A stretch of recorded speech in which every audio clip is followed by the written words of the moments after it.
안녕하세요. 박일령입니다. 먼저 부탁의 말씀, 유튜브와 영상을 많은 사람들에게 홍보해 전달하고 전도해 주십시오. 좋아요, 구독 부탁드립니다. 성경 66권을 모두 영상으로 제작할 수 있도록 구독, 회원 가입 후에 자발적인 후원을 부탁드리겠습니다. 회원 가입은 구독을 얘기하는 겁니다. 네, 오늘은요, 하나님께서 특별히 사람들에게 이적을 보여주실 때가 있는데 그 이유와 언제 이적을 이렇게 보여주시는지 그 이유와 그리고 하나님의 일꾼하고요 증인의 차이를 알아보겠습니다. 우리는 많은 사람들이 다 사명을 얘기하면서 하나님의 일꾼, 그러니까 목회를 한다든가 선교사가 되는 것만을 생각을 해요. 하나님의 일꾼이라 하면. 근데 그렇지 않아요. 그거는 하나님 앞에서 일을 서원하여 일하는 사람들이고요.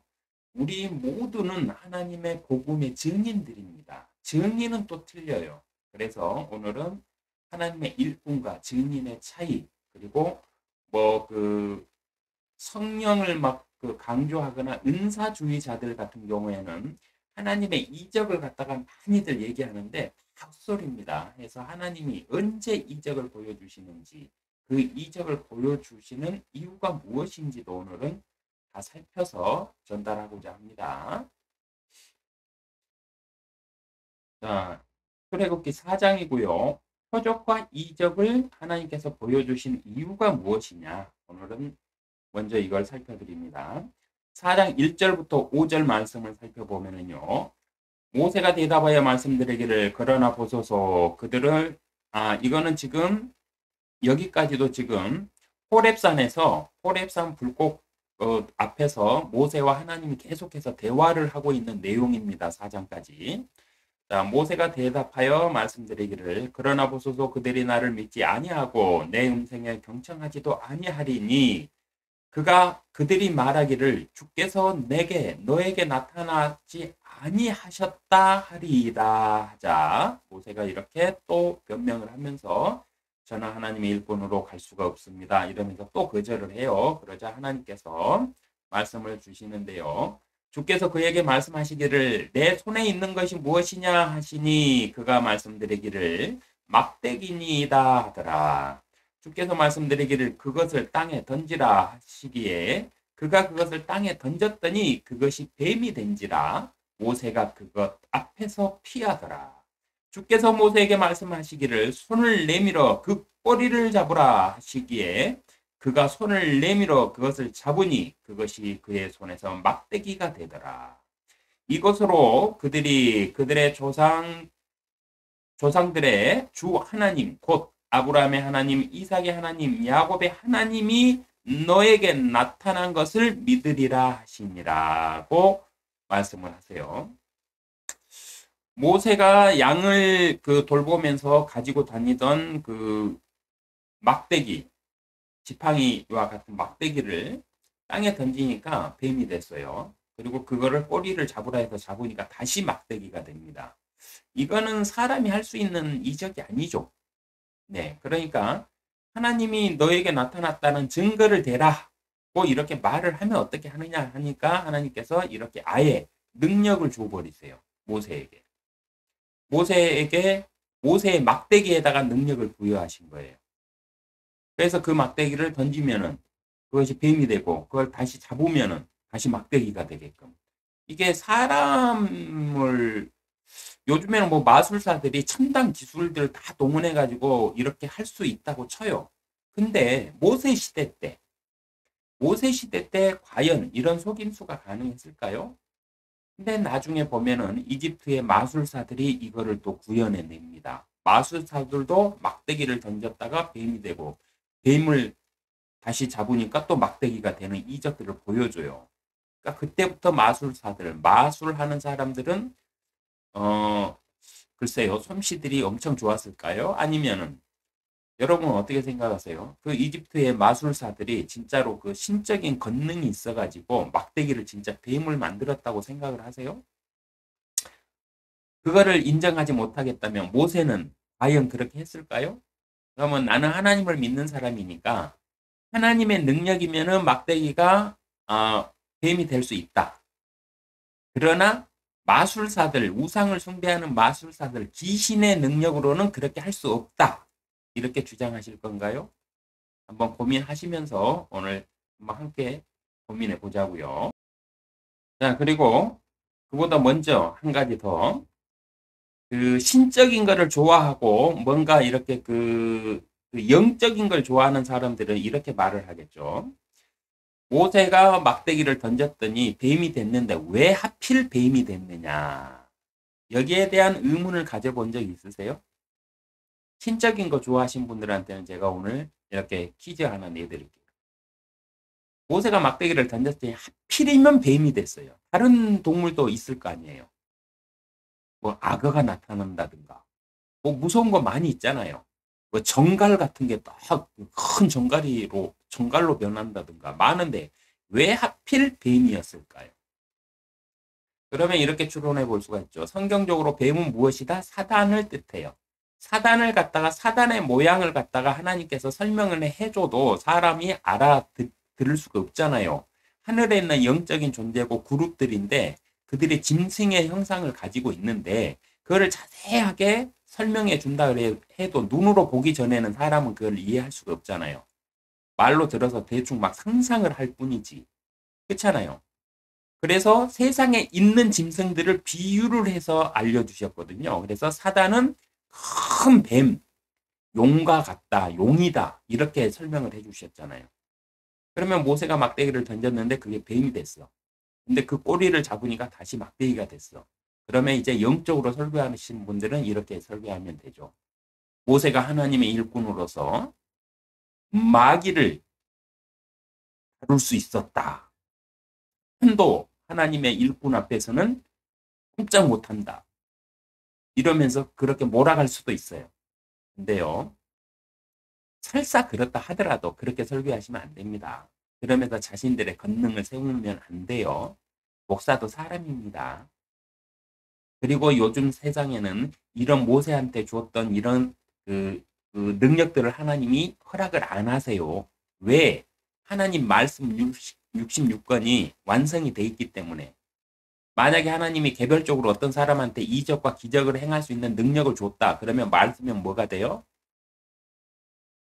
말씀은 개똥되겠죠. 그 사람의 능력이 신을 대리하고 있으니까. 그래서 주시지 않는 겁니다. 그런 거 없어요, 이제. 그런 거 행하고 신적인 능력이 있다 이러면서 뭐 기도빨 좋다 이러면서 뭐 어디 기도원에 뭐 누가 뭐 어떻게 해가지고 뭐 하면 그거요 무당하고 똑같아요. 무당들이 그 짓 하잖아요. 귀신들 불러들여가지고 마귀들 불러가지고 그 짓 하잖아요.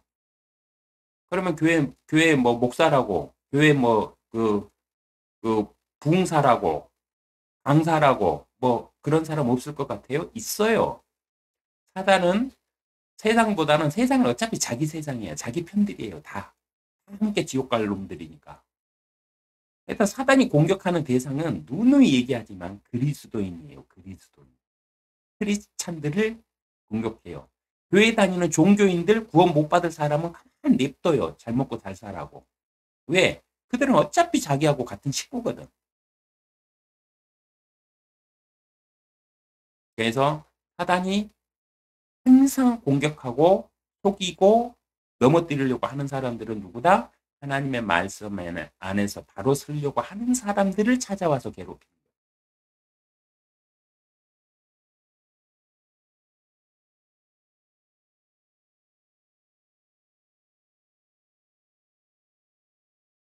모세에게 표적과 이적을 능력으로 주신 이유는요. 모세가 보여주는 이적이 사람의 능력이 아닌 하나님의 능력임을 보여주시어 이스라엘 자손들이 모세를 보내신 분이 하나님임을 믿도록 하시기 위해서였어요. 일꾼이라서 능력으로 세운 거 아니에요. 여러분 착각하시면 안 되는데요. 어떤 목사에게 어떤 그 기도의 응답이 뭐 있다, 뭐 소위 말하는 뭐 기도빨 좋다, 아니 그런 사람 있다고 쳐요. 그러면 그 능력이 그 목사에게 주어진 것일까요? 아니요. 하나님이 그 능력을 나타내 가지고 하나님을 믿게끔 하기 위해서 하나님이 쓰실 뿐이에요. 그 사람 거 아니에요, 그 능력. 하나님 거예요. 근데 우리 목사님 하면서 응? 우상숭배처럼 그 목사님 떠받들면 그 우상숭배예요. 샤머니즘이고. 성경에서 표적과 이적은요. 언제 주느냐? 은사주의자들이 말하는 것처럼 하나님의 일꾼들에게 능력으로 주시는 게 아닙니다. 여러분 착각하시면 안 돼요. 성경 잘 읽어보세요. 하나님께서 엘리야를 들여 써가지고 신적인 권능을 엘리야에게 부어주셨어요. 그래서 엘리야의 제자였던 엘리사는 스승의 능력의 2배를 달라고 해서 2배를 받았어요. 자, 그러면 그 사람한테 주어진 것일까요? 아니요. 그 능력으로 무엇을 했느냐를 보셔야 돼요. 그 사람이 그 능력을 가지고 그 사람이 그 역사를 막 자기 마음대로 한 게 아니에요.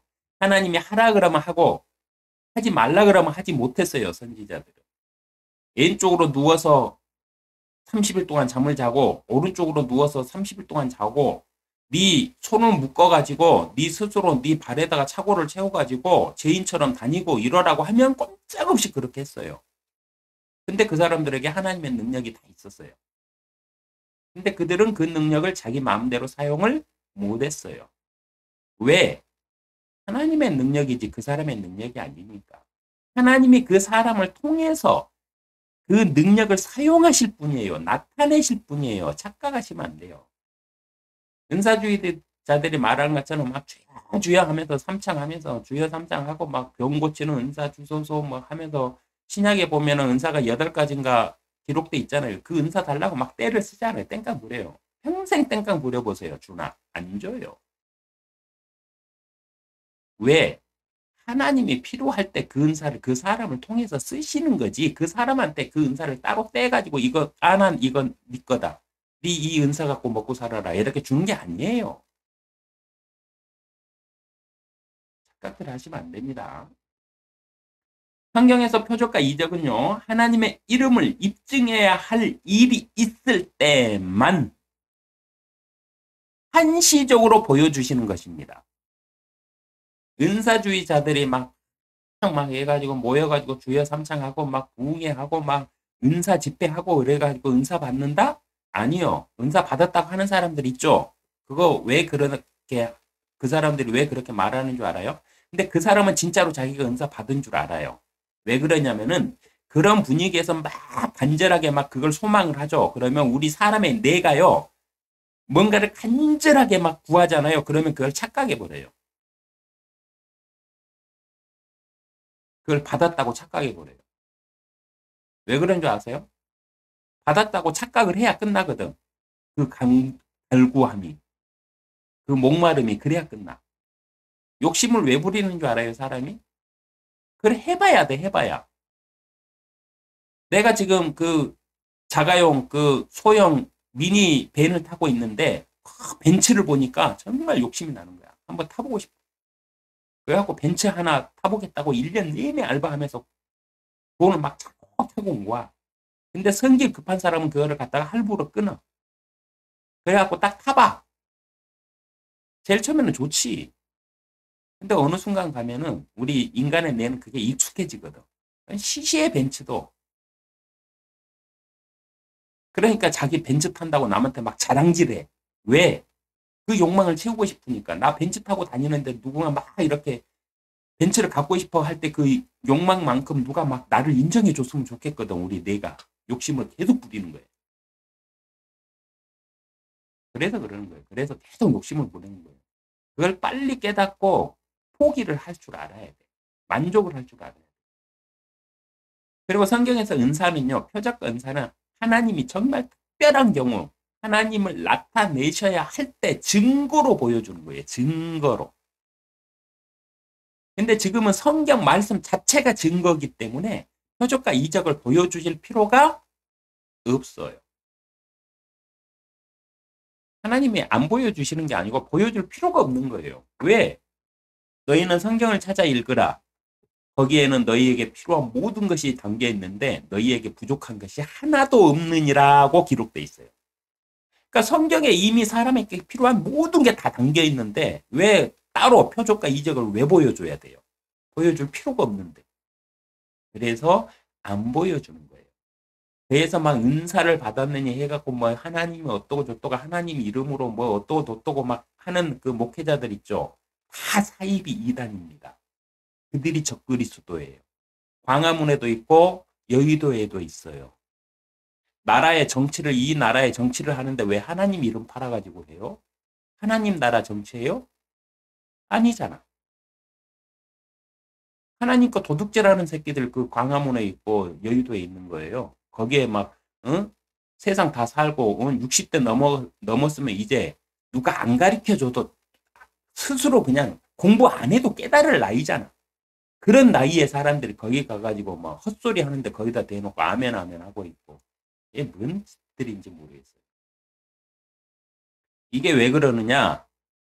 기독교가 샤머니즘으로 우상 숭배하기 때문에 그래요. 하나님을 갖다가 우상으로 숭배하고 있기 때문에 그래요. 샤머니즘으로. 그래서 신의 영역에서 신의 어떤 걸 막 받고 싶어해 욕심들을 내는 거야 지금. 그래서 은사주의자들은 그 욕심을 못 버리고 주여 하면서 막 삼창하면서 막 기도원 가가지고 막 응? 막 나무 흔들어 제끼면서 나무 한 그루 뽑아야 뭐 그 응답 받는다고 이러면서 기도하는 거예요. 저도 해봤어요.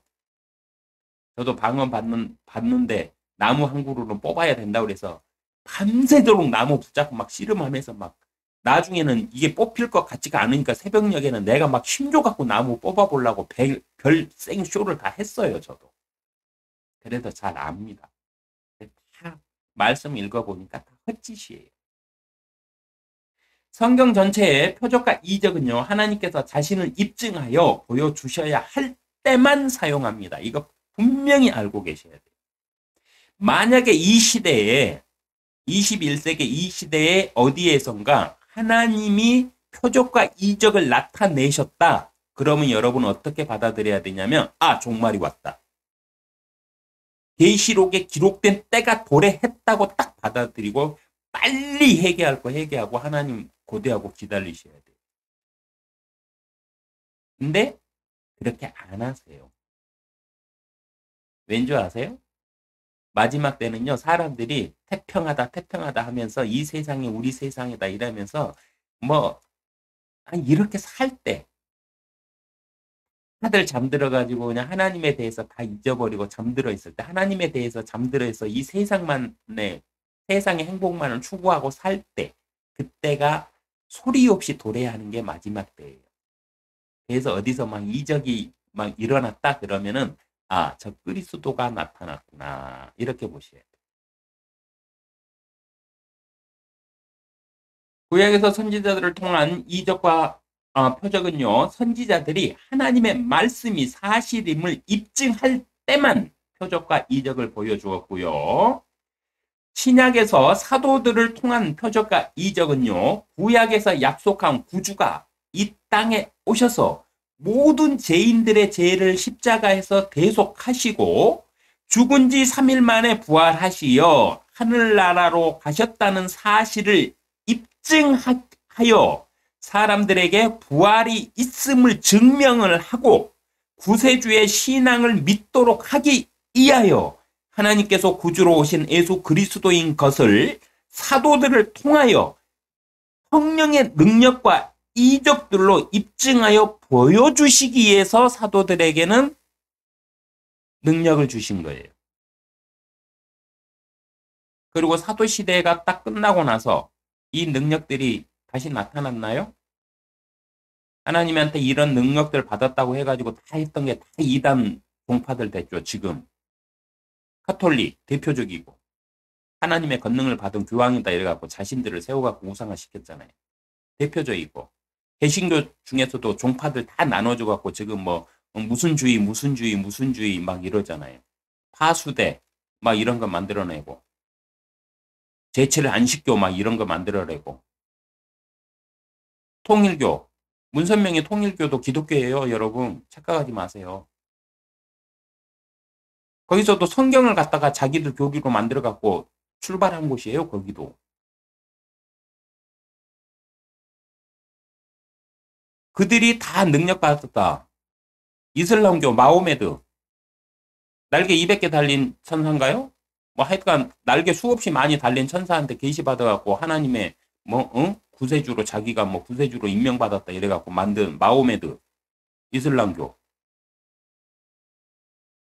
그들이 근데 세상에 나타난 이적과 기적이 뭐가 있어요?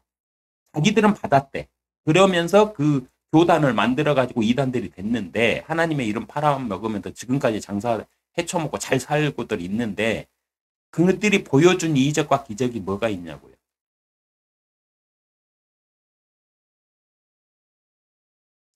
병들어도 죽은 사람 그들이 기도로서 안수하면서 그들이 고쳐가지고 안진뱅이가 막 뛰어다니게 하고 귀머거리가 듣게 하고 소경이 눈뜨게 했어요?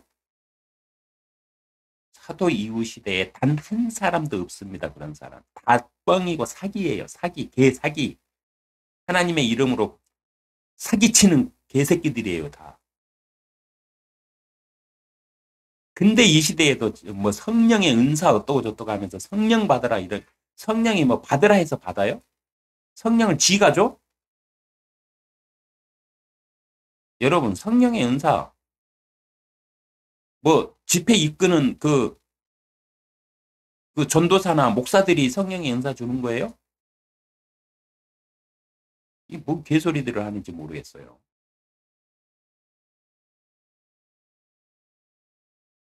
하나님께서 표적과 이적을 보여주신 이유는요. 여러분 성경 잘 반복해서 읽어보고 잘 해석해 보세요. 그러면 딱 한 가지밖에 없어요. 오늘 제가 말씀드리는 대로 하나님의 말씀이 사실이라는 걸 입증하고 하시기 위해서 이게 하나님의 말이다. 이게 선지자 저 사람의 말이 아니라 저 사람이 지어낸 말이 아니라 이 말은 하나님께서 하신 말이다. 그래서 이 말을 너희들한테 믿게끔 내가 표적과 이적을 보여준다는 거예요. 그 외에는 표적과 이적 안 줘요, 사람한테. 인간들의 세상에 어떤 사람한테 몇 사람한테 하나님의 능력을 나눠준다? 그러면 어떻게 되겠어요, 인간 세상이? 노아의 시대로 달려가겠죠. 노아의 시대에 어떻게 됐어요? 사단들을 불러들여가지고 사단의 빙의를 통해서 그들의 신적인 능력을 받은 사람들이 어떻게 됐어요? 옛날에 유명한 용사들이 됐죠. 그래서 그걸 바탕으로 만들어낸 게 그리스 신화예요. 유럽 신화. 포세이돈부터 해가지고 토로 이런 애들이 거기서 탄생한 거예요. 만약에 그럴 신적인 능력을 어떤 사람들이 몇 사람이 가지고 있다고 그러면 이 세상이 어떻게 되겠어요? 그들 위주로 재편되지 않겠어요? 그들이 신이 되고 나머지는 신의 노예가 되겠지. 근데 하나님이 그들에게 능력을 줄까요? 안 줘요. 하나님이 다스려야 되기 때문에. 착각을 하지 마세요. 성령 은사 발구하면서 기도원에서 막 그렇게 철야하고 금식하는 그 시간에 말씀 읽으세요. 말씀. 말씀 읽다 보면 하나님께서 당신을 찾아오셔가지고 성령으로 대화를 하세요. 은사가 필요 없다는 사실도 다 알게 해주세요. 성경 한 권이면 끝난다는 사실도 다 알게 해주세요. 사도시대 이후 표적과 이적이 사라진 이유는 하나님의 말씀인 성경이 완성되어서 누구나 성경을 읽으면 하나님이 살아계심을 알 수 있기 때문에 더 이상 표적과 이적으로 하나님을 입증할 필요가 없기 때문입니다. 그래서 표적과 이적이 사도시대 이후에 사라진 거예요. 그리고 여러분 성경 정확하게 읽어보세요. 사도행전에서 초창기 예수님이 40일 이후에 40일 동안 제자들한테 교육을 하시고 나서 40일 이후에 하늘나라로 올라가시고 나서 제자들이 힘을 얻어 성령을 받고 힘을 얻어서 복음 전파를 할 때 초창기에 막 이적과 기적이 막 나타나죠. 안전뱅이가 일어나고 소경이 눈을 뜨고 귀머거리가 듣고 죽었던 자를 다시 살려내고 막 이런 이적을 보여주죠. 그 보여주신 이유가 뭔데요? 이 사도들이 예수님, 구주로 오신 예수님의 제자들이라는 걸 입증하셔야 되기 때문에 보여준 거예요. 근데 신약 성경을 사도행전부터 해갖고 쭉 후반기를 읽어보세요. 그러면 초창기에는 막 이렇게 이적들을 막 정말 막 가는 곳마다 보여줬는데 나중에 베드로나 요한이나 바울 이런 사람들이 나이가 먹고 노년 정도 됐을 때는 그런 이적이 아예 안 나타나요. 잘 한번 읽어보세요. 왜냐? 그때는 이미 복음이 그 주변 국가들로 해갖고 전 세계로 막 퍼져나가고 있었기 때문에 이미 확정이 된 복음, 이미 증거가 된 복음, 더 이상 이적과 기적으로 이것이 복음이라고 증명하실 필요가 없어졌기 때문에. 그리고 그들이 서신을 막 써가지고 하나님의 말씀, 예수님에게 들었던 말씀들을 다 성령 안에서 기록해갖고 성경으로 이렇게 기록해서 막 보냈잖아요. 그러면 그 말씀들을 다 필사해갖고 서로 나눠가면서 이게 예수님이 이렇게 이런 말씀을 하셨다 하면서 그걸 가지고 표준으로 삼아가지고 신앙생활을 했었잖아요. 하나님이 살아계심을 알고 믿고 우리도 죽으면 구원받는다는 게 쫙 퍼져나갔잖아요. 그러니까 더 이상 표적과 이적을 보여줄 필요가 없었다는 거예요. 성경 말씀이 완성이 됐기 때문에.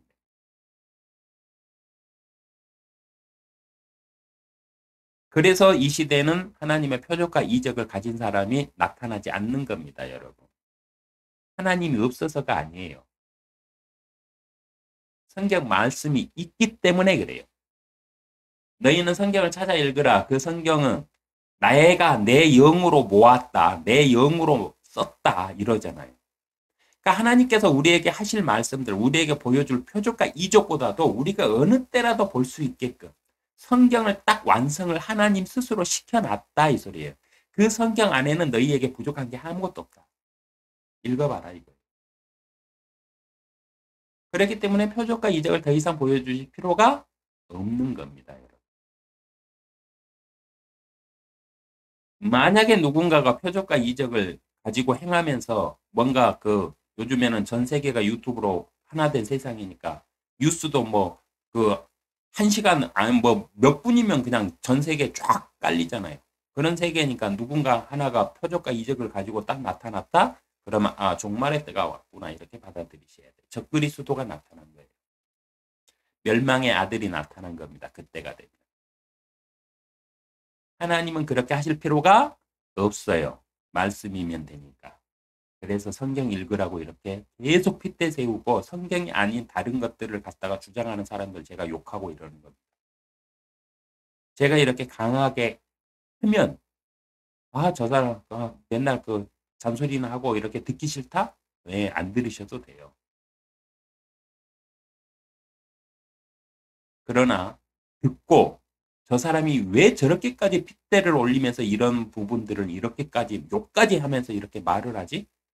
그래도 하나님 말씀 증거한다고 하면서 그럼 그 이유가 뭘까를 한번 생각을 해보세요. 사람들은 이렇게 강하게 말을 해도 잘 안 들어요. 근데 저는 할 수 있는 한 최선을 다해서 욕도 하고 칭찬도 할 수 있으면 하고 열심히 해보겠습니다. 자, 하나님의 대리자가 된 모세. 자, 하나님의 일꾼과 하나님의 증인의 차이가 무엇이냐?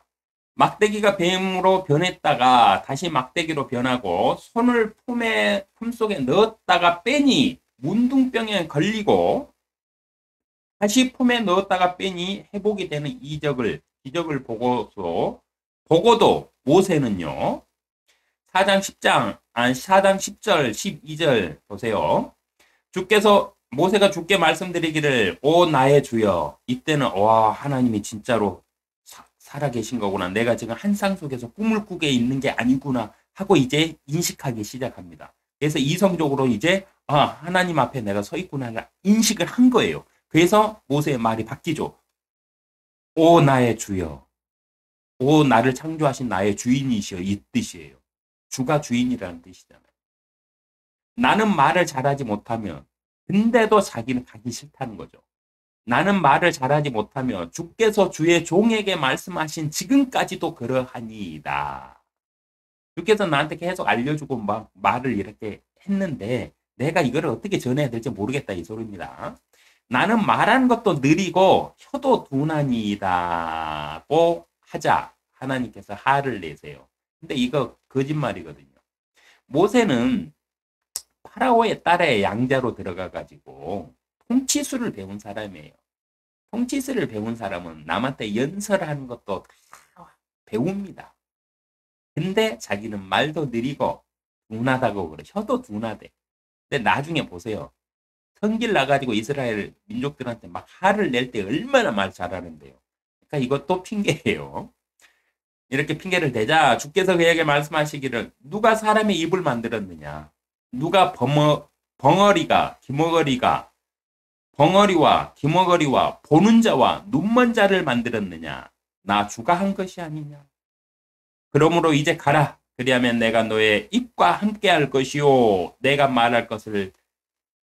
너가 말할 것을 가르쳐 주리라 하시니라고 하면서 모세가 핑계를 대자 누가 너를 만들었느냐? 네 능력이 어디에 있는 것이냐?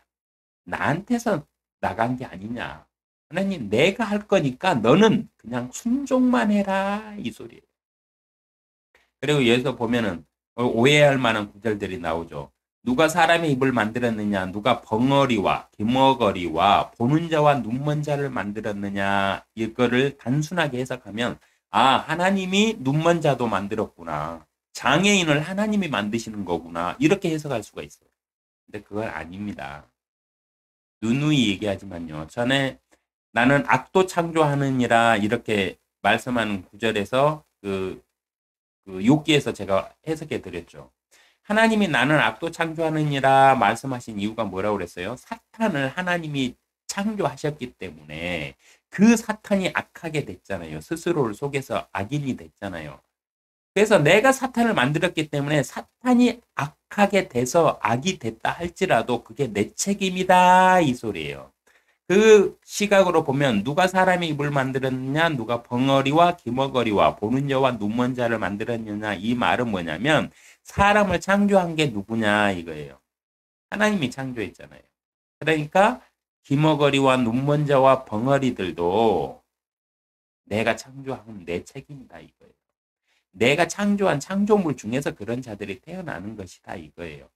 그렇기 때문에 내가 창조주다 이걸 말씀하고 계신 것이 일부러 누구를 지명해가지고 저 사람은 소경으로 태어나게 하고 저 사람은 기머거리로 태어나게 하고 저 사람은 그 이렇게 말을 못하는 자로 이렇게 막 그 벙어리로 태어나게 하고 이렇게 지목해가지고 태어나게 했다는 소리 아닙니다.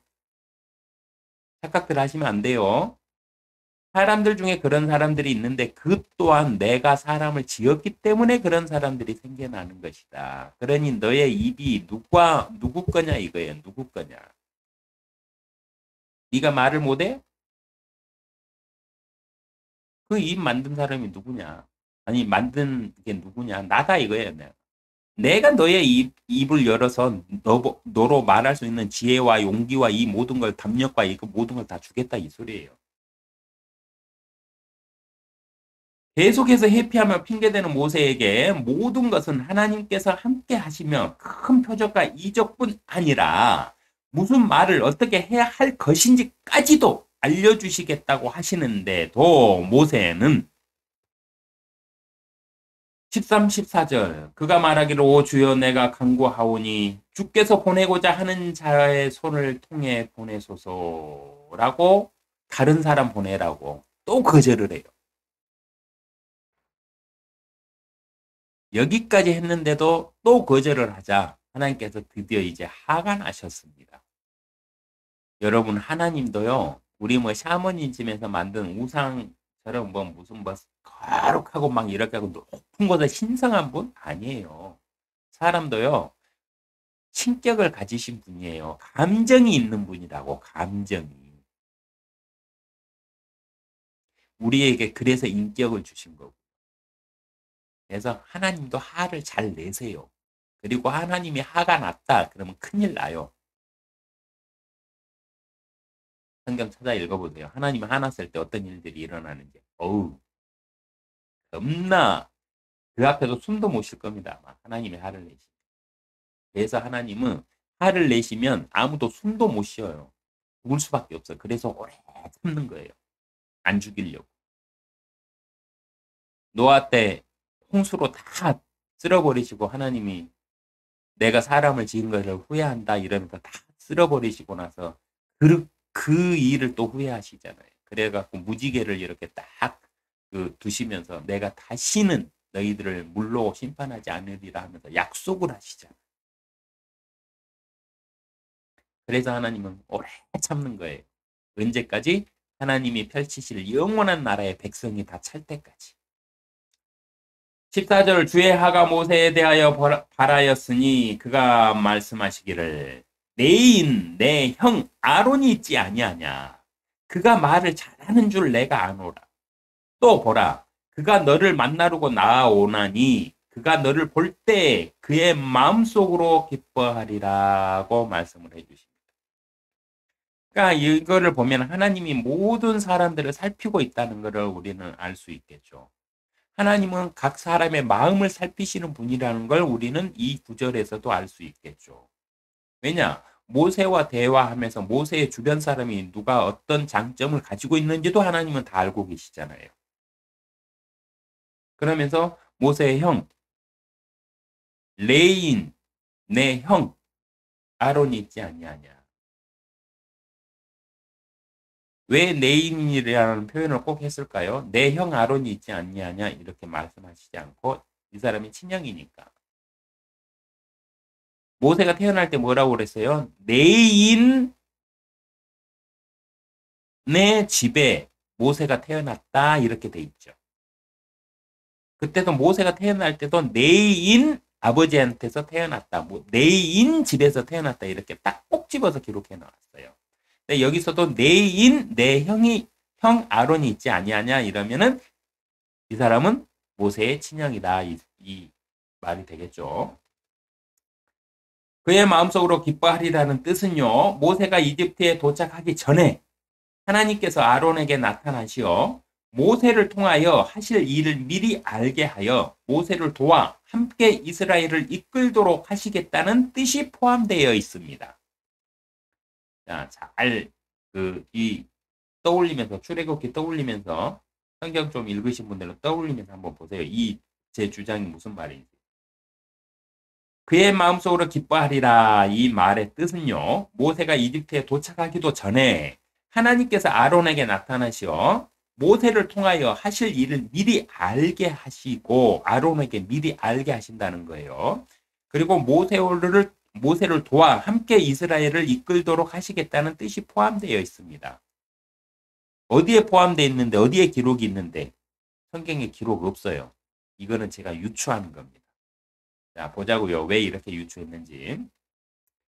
4장 16, 17절에 보면요. 그가 백성에게 너의 대변인이 될 것이며 그가 그리 되어 너에게 입을 대신할 것이며 너는 그에게 하나님을 대신할 것이니라.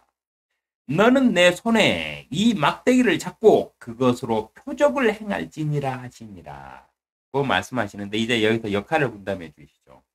모세는 하나님을 대신해 가지고 표적과 이적을 나타내는 역할을 해요.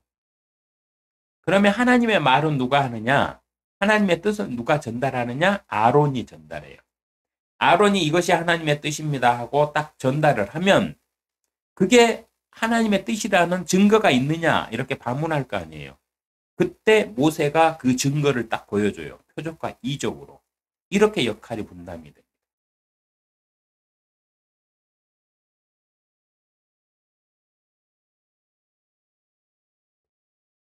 이 말씀들을 해석하고 추론해 보면은요, 성경을 읽을 때는 성경에 기록되지 않은 일들도 함께 생각하고 추론해 보며 읽어야 하는 것을 알 수가 있습니다. 4장 16절 그가 백성에게 너의 대변인이 될 것이며 그가 그리 되어 너에게 입을 대신할 것이며 너는 그에게 하나님을 대신할 것이라.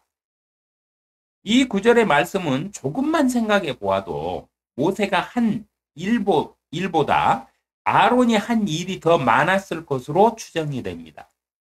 잘 생각 한번 해보자고요. 하나님의 뜻을 누가 전해요? 누가 가서 설교를 합니까? 아론이. 아론의 말이 맞다 누가 입증합니까? 모세. 그러면 사람들을 이해시키고 그들을 설득하려면은 아론은 가가지고 2-3시간을 막 떠들어야 돼. 그럼 모세는 가가지고 이것이 하나님의 말이 맞습니다 하고 이적 하나를 딱 보여주면 돼. 막대기만 땅에다 딱 던지면 돼. 그러면 막대기가 뱀으로 싹 변하면 와 사람들이 이건 사람이 할 수 없는 일이니까 이게 하나님의 말이 맞구나 하고 딱 증거를 보여주는 역할을 하는 거예요. 그럼 개고생은 누가 합니까? 아론이에요. 근데 교회에서 설교하는 목사들은, 신학자들은 누구를 더 막 떠받들고 높입니까? 모세. 왜요? 하나님의 대리자라고. 자기들이 하나님의 대리자여야 되거든. 아니요. 일꾼은 아론과 같이 묵묵히 일을 하는 겁니다.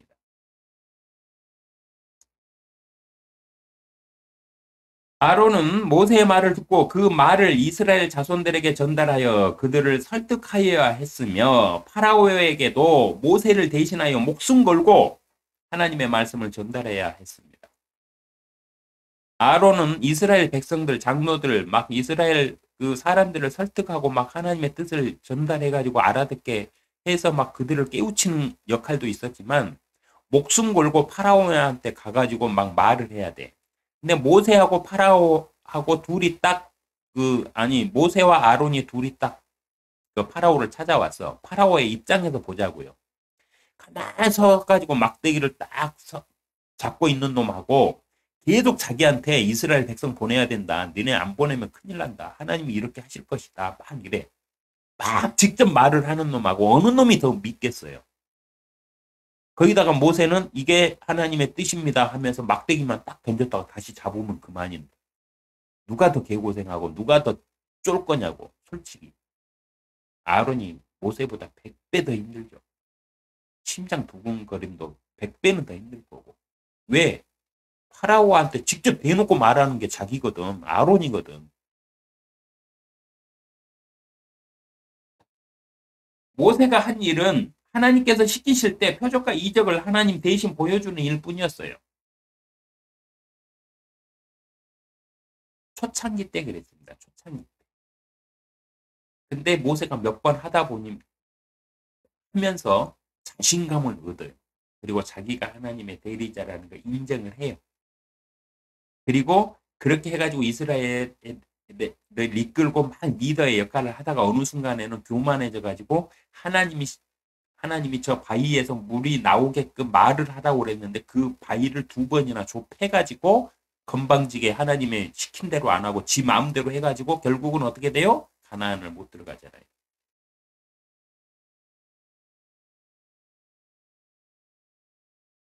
교회의 일꾼은요.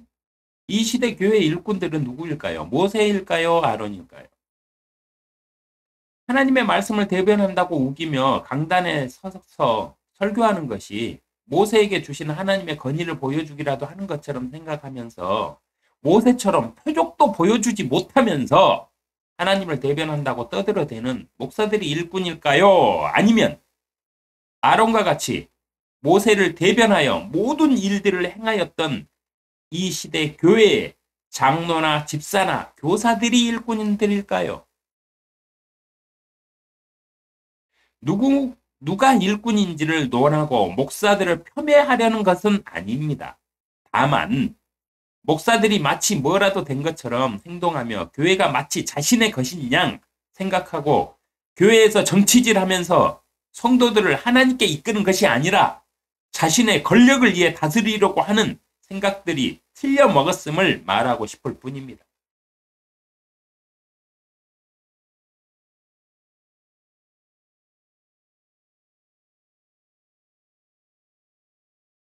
하나님의 일꾼의 자격은요. 4장 12절 그러므로 이제 가라. 그리하면 내가 너의 입과 함께 할 것이요. 내가 말한 것을 가르쳐 주리라 하시니라. 하나님의 일꾼은 누가 일꾼이냐? 누가 하나님의 일꾼의 자격이 있느냐?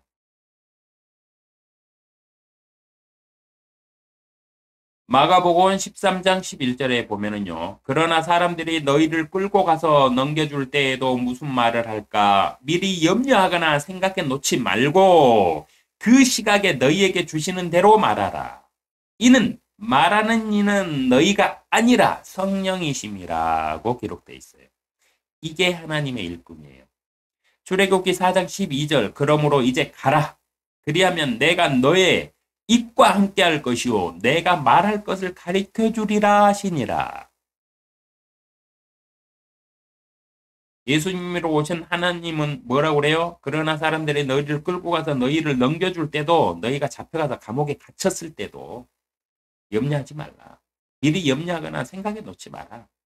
하나님이 하나님이 어떤지 우리한테 증거를 보여줘라. 네가 그 증거를 못 보여주면은 너는 사입이 그 이상한 교리를 설파한 놈으로 너는 사형에 처할 것이다. 이렇게 법정에 섰을 때도 미리 무슨 말을 할지 염려하지도 말고 생각해 놓지도 말라고 말씀하세요. 왜? 그 시각에 너희에게 주시는 대로 말하라. 그 시각에 너희 입에 하나님께서 주시는 대로 말하라고 그랬어요. 이는 말하는 이가 너희가 아니라 너희 안에 성령 곧 하나님의 영이시기 때문이다 하는 거예요. 그러니까 하나님의 일꾼의 자격은 뭐가 있어야 된다? 하나님께서 그 사람의 입에 말을 넣어주는 사람, 그 사람이 하나님의 일꾼이에요. 그 외에 모든 사람들은 다 사입이에요.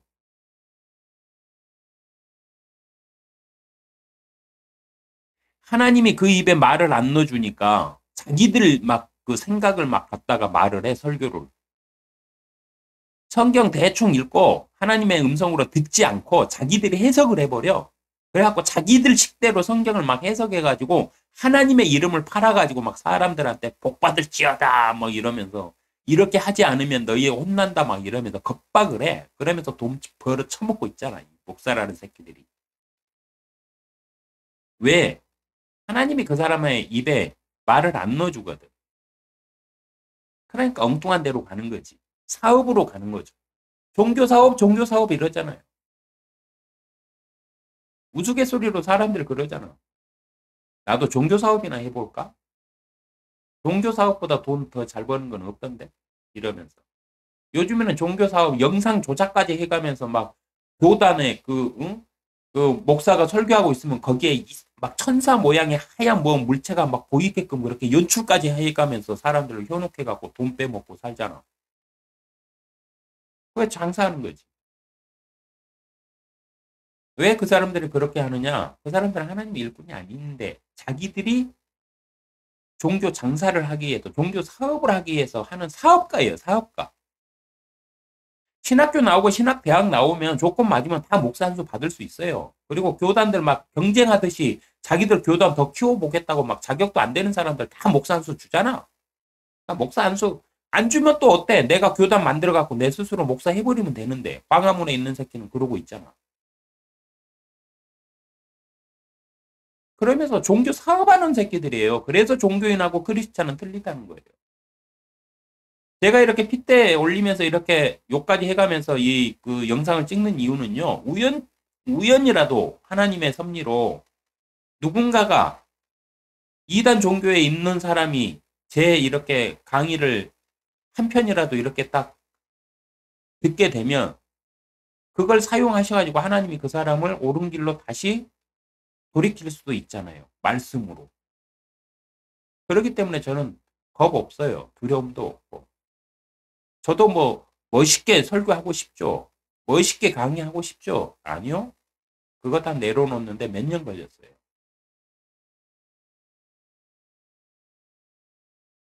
그리고 여기서 한 가지. 하나님 일꾼이 되려면 어떻게 해야 되느냐 그러면. 하나님이 그 사람의 그 입에 말을 넣어주는 사람이 하나님 일꾼인데 그러면 하나님이 그 사람의 입에 어떻게 말을 넣어주는지를 알고 준비를 하셔야 돼. 하나님은요. 성경 66권이면 다 된다고 그랬죠. 성경을 찾아 읽으라. 거기에는 너희에게 부족한 게 아무것도 없다. 그랬잖아요. 그럼 성경을 부지런히 읽으세요. 계속 반복해서 읽으세요. 그러면서 하나님과 하나님의 음성을 들으세요. 계속 듣는 연습을 하다 보면은 하나님께서 꼭 목사가 아니고 전도사가 아니라도 강도사가 아니라도 어떤 사람들 만나가지고 그 사람을 갖다가 이렇게 하나님을 증거해야 될 때는 어떤 성경 구절들을 내 입에서 나가게끔 해줘요. 나도 모르는 사이에 내가 성경 말씀을 말하고 있는 경우가 있어요. 그렇게 쓰임 받는 거예요. 하나님의 일꾼들은. 하나님의 일꾼의 자격은요. 첫째, 하나님께서 어떤 일을 위해서 그러므로 이제 가라고 명령한 사람이에요. 하나님께서 특별하게 지정해갖고 세우신 일꾼들이 따로 있어요. 이 사람들은 하나님께서 어떤 일을 하시기 위해서 그러므로 이제 가라고 명령한 사람들이에요. 두 번째, 하나님께서 그 사람과 함께 하시며 그 사람 하나님의 뜻을 가르쳐 주는 사람이에요. 그 사람한테. 이 시대는 어떻게 가르쳐 준다? 성경으로. 성경 말씀을 똑같이 100사람이 읽는다고 해서 다 하나님의 일꾼 되겠다는 마음이 드는 거 아니에요. 100명이 똑같이 성경을 창세기부터 요한계시록까지 다 읽어요. 근데 그 중에 하나님을 증거해야 된다는 그 사명감을 자기가 느끼거나 하나님의 말씀을 증거하는 게 즐거워지는 사람들이 있어요. 그런 사람들은 100명 중에 한두 사람 있을까 말까 해요. 그 사람들은 왜 그러느냐? 하나님께서 자신의 뜻을 그 사람들한테 가르쳐 주는 거예요. 왜? 증거하라고. 세 번째, 자신의 생각을 말하지 않고 성령께서 말하는 사람이 하나님의 일꾼이에요. 목사하시는 분들, 특히 교회 다니시는 분들, 우리 목사의 설교가 그 사람의 생각을 말하고 있는지 성령이 그 사람을 통해서 말씀하시는지 잘 한번 생각하고 들어보세요. 그리고 성령이 그 사람을 통해서 말하는 게 아니라 그 사람이 자기 생각을 갖다가 말을 한다. 그러면 그 교회에 나가시면 안 돼. 교회에 옮기셔야 돼요. 하나님 때문에 교회 다니는 거 아니에요. 하나님 섬기려고 교회 다니는 거 아니에요? 근데 설교하는 목사가 성령께서 그 사람을 사용해가지고 하나님께서 그 입에다가 말을 넣어가지고 설교를 하는 게 아니라, 설교가 나오는 게 아니라 그 사람이 자기 생각을 막 얘기해. 인간적인 생각들을 막 얘기해. 그럼 왜 다녀요, 그 교회를? 근데 대부분 큰 대형 교회들이 어떤 줄 아세요? 인간의 생각들을 교묘하게 하나님의 뜻으로 교묘하게 믹서해갖고 사용하면서 설교하는 데가 부흥을 많이 해요. 왠지 아세요? 사람의 심리를 알고 그 감정을 터치하면서 설교를 하거든. 그게 사람의 능력이지 하나님의 능력이에요.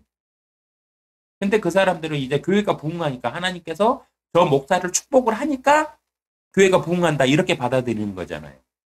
아니요. 사단의 일꾼들은요. 하나님으로 가정한 사단의 일꾼들은 하나님의 진짜 일꾼들보다 더 사람들을 현혹해요.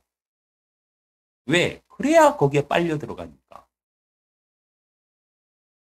묵묵하게 하나님만 섬기면서 하나님의 일꾼들을 이렇게 보면 말도 둔해요. 모세도 그랬잖아요. 나는 말도 느리고 말도 둔하다. 모세만 그랬나요? 성경에 나오는 하나님 일꾼들. 그리고 베드로나 예수님의 제자들 그들이 나와가지고 하는 설교할 때 어부가 글도 깨우치지 않은 배우지도 못한 어부 출신의 사람이 설교를 한다고 얼마나 유창하게 얼마나 잘했겠어요. 어눌했겠지. 그러나 그가 한마디 하면 거기에 하나님께서 그 입에 말을 넣어주니까 힘이 있고 능력이 있으니까 사람들이 거기에 굴복하고 복종하고 하나님의 말씀으로 인정하는 거죠. 근데 대형교회 목사들 보세요. 말이 막 천상뉴스라고 그러죠. 막 끊이지를 않아. 막 물 흐르듯이 막 그러면서 사람들을 막 들었다 놨다 이래. 그게 하나님이 그렇게 하실까요? 아니요. 하나님은 이성적인 분이에요. 하나님은 법령을 주시고 그 법을 네가 해석을 해보고 모르겠으면 나한테 물어보고 네가 선택하라 이랬어요. 굉장히 이성적이신 분이 하나님이에요. 막 사람의 감정 가지고 장난치시는 분이 하나님 아니에요. 성경 어디에도 없어요. 그런 하나님의 모습을. 착각들 하시면 안 됩니다. 하나님의 명령이 없었는데도 하나님의 일꾼이라고 목회하는 자들은 적 그리스도의 일꾼들입니다. 이들이 모여 세상을 어지럽게 하는 것입니다. 대한민국 지금 어질어질하죠. 광화문에, 여의도에. 언제 목사가 나라의 그 정치를 앞장서 가지고 대통령을 지 시다바리처럼 막 여기고 이게 하나님의 뜻이. 이런 미친 작자들이 지금 대한민국 여기까지 와 있어요. 그리고 여러분 아셔야 될 거 우리나라 보수요. 우리나라 보수 80%가 기독교인입니다. 보수주의를 제창하는 80%가 기독교인이에요, 여러분. 잘 생각해 보셔야 돼.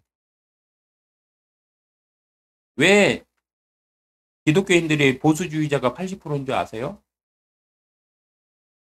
이분법적인 사고, 욥기에서 제가 계속 말했죠. 이분법적인 사고는 선과 악으로 세상을 가르는 거는 잘못된 교리고 적그리스도의 교리니까 빨리 버리라고 그랬죠, 제가. 세상에는 선한 자가 없어요. 다 악해요. 조금 더 악하고 덜 악할 뿐이에요. 근데 교회 다닌다고 나는 선하다? 이 뭔 개소리야. 당신 죄인이야. 당신 악한 사람이라고. 교회 다니면서 거룩한 척하고 뭐 이렇게 뭐 폼잡고 다닌다고 그래서 뭐 어려운 이웃에게 내가 뭐 고아원 좀 도와주고 이런다고 그래서 당신이 선한 줄 알아요? 당신 악한 사람이야. 당신 마음속에 드는 상상들을 악한 상상들이잖아. 왜? 당신이 악하니까 악한 상상이 막 떠오르는 거야. 근데 무슨 거룩한 척 하면서 선이 어떻고 말을 하면서 선을 지키기 위해서 뭐를 해야 돼서 얘 것을 지켜야 된다? 어른은 공중아 무슨 존경 받지도 못할 자들을 왜 존경을 해야 돼? 이 넋 빠진 사람들아. 존경받으려면 존경받을 짓을 해야지. 세상이 변했다? 당신 먹고 살려고 그렇게 열심히 살았지. 언제 국가를 위해서 당신들이 헌신했어? 뭐 개뻥들이야. 다 그거예요. 아담이 범죄해놓고 이브에게 덮어 씌웠듯이 다 그러고 있는 거야, 지금. 우리가 뭐, 이 대한민국을 이렇게 만들었다? 뭔 개소리야. 당신들 먹고 살려고 열심히, 돈 벌려고 그렇게, 당신들 등 따스려고 그렇게 열심히 살았던 거지. 언제 나라를 위해서 당신 월급 받아갖고 그거 나라에다가 다 기부했어? 미친 녹 빠진 소리들을 해. 근데 거기에서 아멘, 아멘 하고 있어? 하나님 믿는다는 사람들이 곧 하늘나라 가갖고 하나님 앞에서 심판받을 사람들이 부끄럽지도 않아요?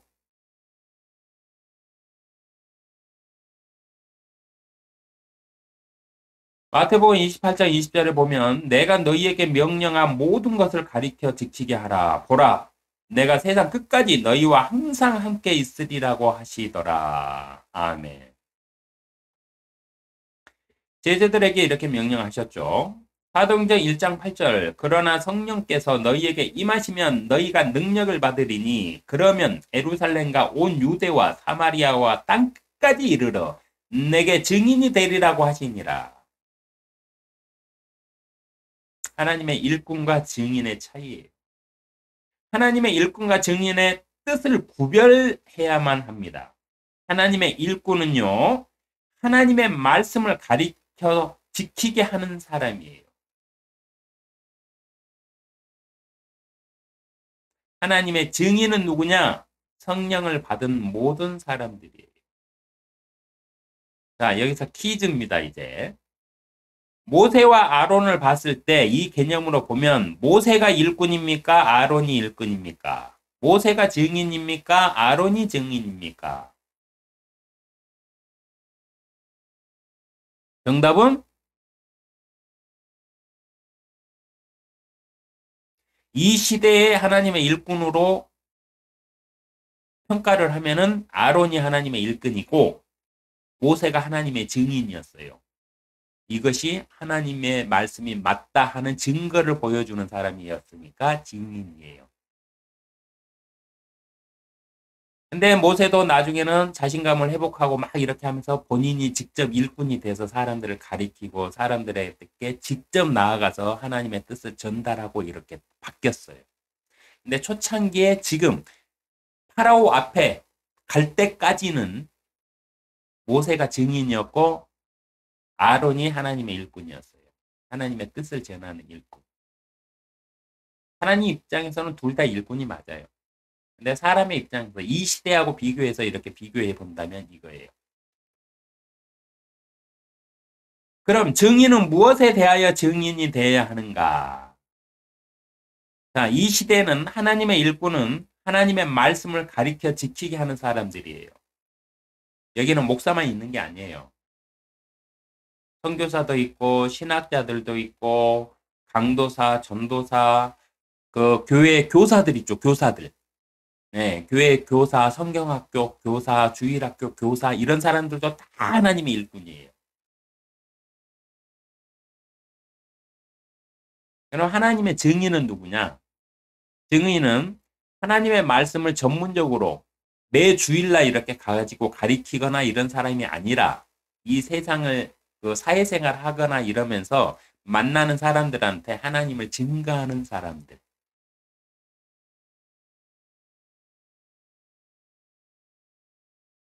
이런 증인들은 누가 증인이냐? 성령을 받은 모든 사람이 증인이에요.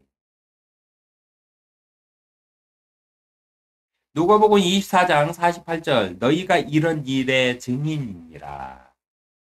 고 예수님으로 오신 하나님이 아예 못을 박으셨어요. 내가 하나님의 증인이다. 이 의식이 없다? 그러면 당신은 아직 성령을 못 받은 사람이고 하나님의 사람이 아닌 종교인이에요. 크리스찬이 아닌 겁니다. 당신이 크리스찬이라면은 내가 하나님의 증인이라는 인식, 의식은 아예 자리 잡고 있기 때문에 떠나지가 않아요. 그래서 사람들과 관계 속에서도 말 한마디라도 내가 조심해야 돼요. 왜? 하나님 욕먹이면 안 되니까.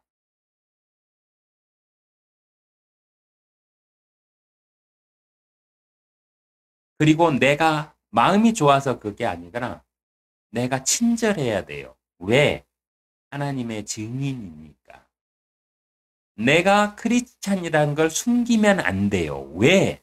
나는 하나님의 사람인 이니까 증인이니까 증거를 해야 돼. 증인은 증거를 해야 돼. 왜? 어떻게? 삶으로. 하나님의 일꾼은 뭐를 해야 된다? 하나님을 가르쳐야 돼. 그러나 증인은 뭐를 해야 된다? 삶으로 하나님을 증거를 해야 돼. 모세가 제일 처음에는 증인이었다가 나중에는 일꾼이 돼서 증인과 일꾼이 동시에 된 것처럼 모든 사람들은, 크리스찬들은, 그리고 특히 이 시대 교회에서 목회하는 목회자들은 일꾼만 돼서도 안 되고 증인만 돼서도 안 돼요. 증인과 일꾼이 동시에 돼야 돼. 성경적으로 해석하면 목사들이 전도하러 돌아다녀야 돼. 성경책 들고. 전도대 만들어 갖고 뭐 집사들 시켜가지고 그거 하는 게 아니고 목사들이 직접 전도하러 다녀야 돼. 성경적으로는. 근데 설교만 한다? 그러면 그 사람은 하나님의 일꾼? 글쎄, 뭐 하나님이 뭐 나중에 판단하실 일이니까 잘은 모르겠지만은 저는 인정 못해요. 하나님의 일꾼으로.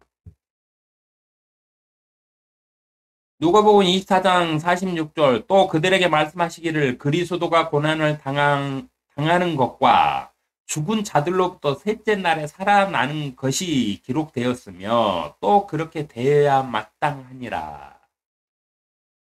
47절에 보면 예루살렘에서 시작하여 모든 민족 가운데 그의 이름으로 회개와 제사함이 선포되어야 하리라. 48절 너희가 이런 일의 증인이니라고 아예 못을 박으셨습니다. 증인이 돼야 되는데 구체적으로 그 많은 걸 증거할 수 있잖아요. 성경 66권을 증거할 수도 있고 뭐 평생 증거를 막 새로운 걸 해도 모자랄 거예요. 근데 그 많은 것 중에 핵심이 뭐냐는 거예요. 핵심이 뭐냐면은 하나님을 알고 하나님께서 예수 그리스도를 보내신 이유를 아는 것. 그 이유가 무엇이냐? 그리스도로 오신 하나님께서 고난을 당하는 것과 죽은 자들로부터 우리의 죄 때문에 죽었다가 죽은 자들로부터 셋째 날에 다시 살아나신 것을 증거하는 거예요. 그래서 너희에게도 부활이 있고 너희에게도 영원한 하나님의 나라에 들어갈 기회가 있다. 이걸 삶으로 말로써 증거하는 게 증인의 역할이에요. 너희가 원한다면 하나님께서는 너희 죄를 다 용서해 주실 것이다. 예수 그리스도께서 그것 때문에 십자가를 지셨다. 그리고 너희에게 부활이 있음을 알려주시기 위하여 죽었다가 3일 만에 직접 부활을 해가지고 직접 보여주실 것이다. 그래서 당신도 죽으면 예수 그리스도와 같이 영으로 부활하여 하나님 나라에 들어갈 수 있다. 거기는 영의 나라이기 때문에 혼인 사람은 못 들어간다. 그래서 예수 그리스도를 믿어야 된다. 그래야 하나님께서 그 마음을 보시고 영을 인쳐 주셔서 하나님이 우리의 아버지가 되셔서 우리를 자녀 삼아 주셔서 자신의 나라에 입성시켜 주신다. 이런 사실들을 다 증거를 해야 하는 증인이 되셔야 됩니다. 성령을 받은 모든 그리스도인들은 하나님께서 예수 그리스도로 이 땅에 오셔서 사람들의 죄들을 대속하기 위하여 십자가에서 죽으셨다가 셋째 날에 다시 살아나신 것이 사람들의 죄사함을 위한 것이며 어떤 사람이든 회개하여 구원을 받을 수 있다는 사실을 선포해야 하는 하나님의 말씀과 복음에 대한 증인들이에요.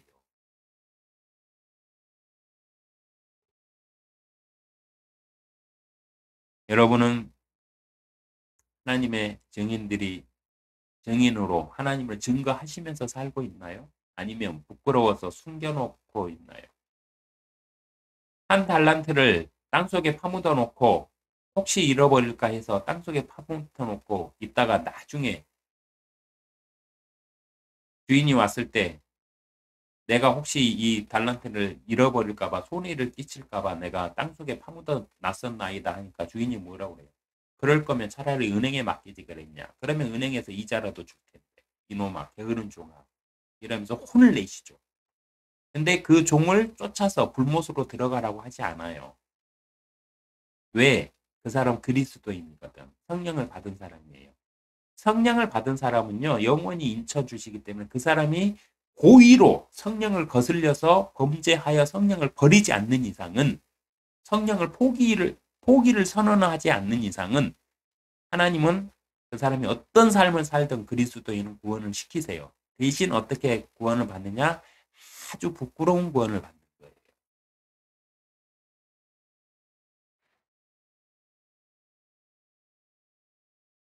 당신의 달란트가 뭐다? 하나님의 말씀이에요. 말씀. 말씀을 우리에게 모든 사람에게 달란트로 주셨어요. 그 말씀을 읽고 그 말씀에 따라서 행하고 안 행하고 하나님의 증인으로 살고 안 살고는 당신의 선택에 달려 있어요. 단 나중에 부끄러운 구원을 받는다는 사실은 명심하셔야 돼요. 하나님의 일꾼으로 세움을 받고 싶다? 그러면 성경 많이 읽어보세요.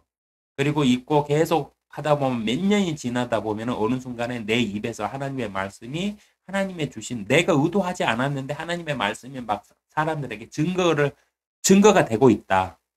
술자리에서 술 먹다가도 야, 너 그러지 말고 하나님 믿지 그러냐? 이러면서 하나님을 내가 막 증거하고 있어. 어느 순간 나도 모르게. 그러면 당신은 하나님의 일꾼으로 쓰임을 받을 준비가 돼 있는 거예요. 하나님이 그렇게 준비시킨 거예요. 근데 당신이 그 일을 하고 안 하고는 당신의 선택이에요. 하나님은 강제하지 않으세요. 근데 나한테 그런 게 없어. 하나님의 막 설교를 해볼라 해도 무슨 설교를 해야 될지도 모르겠고, 말을 내가 그 하나님의 기도를, 대표 기도를 해도 무슨 기도를 해야 될지도 모르겠고, 내 입에서 막 내가 생각을 해야 겨우 한마디씩 나와. 그러면 그 사람은 하나님의 일꾼인 목회자가 될 자격이 없는 거예요. 달란트가 없는 거예요. 그 사람은 하나님의 증인으로 살아야 돼요. 삶 속에서. 하나님의 사람들, 교단에서 하나님의 사람들한테 하나님의 말씀을 가리키려면 어떻게 해야 돼요? 하나님이 그 사람의 입에 넣어주는 하나님의 말이 있어야 가리키지. 자기 생각을 가리키면 안 되잖아. 성경적으로. 이 시대에 많은 목사들이 사업으로, 직업으로 목회를 하고 있어요.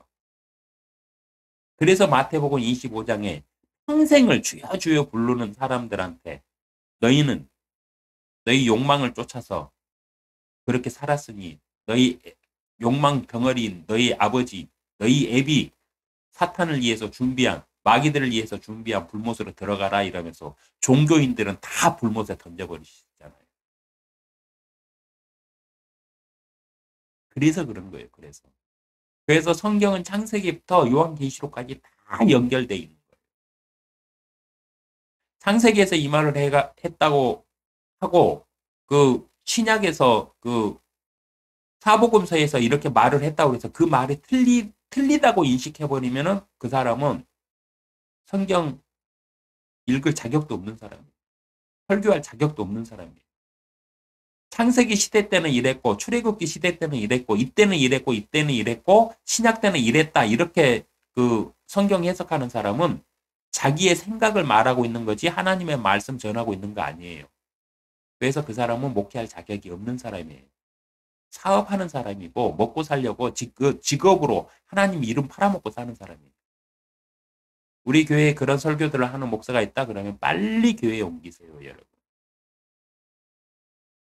그리고 이적과 표적은 언제 주신다? 하나님이 특별한 경우에 그 말을 입증하기 위해서 주셨는데 이 시대는 성경이면 되기 때문에 성경이면 부족한 게 없기 때문에 이 시대는 표적과 이적을 절대 보여주시지 않는다. 누구를 통해서도. 근데 만약에 이적과 표적을 보이는 자가 나타난다 그러면 그는 적그리스도로 의심하고 조심하셔야 된다. 말씀 다 드렸습니다.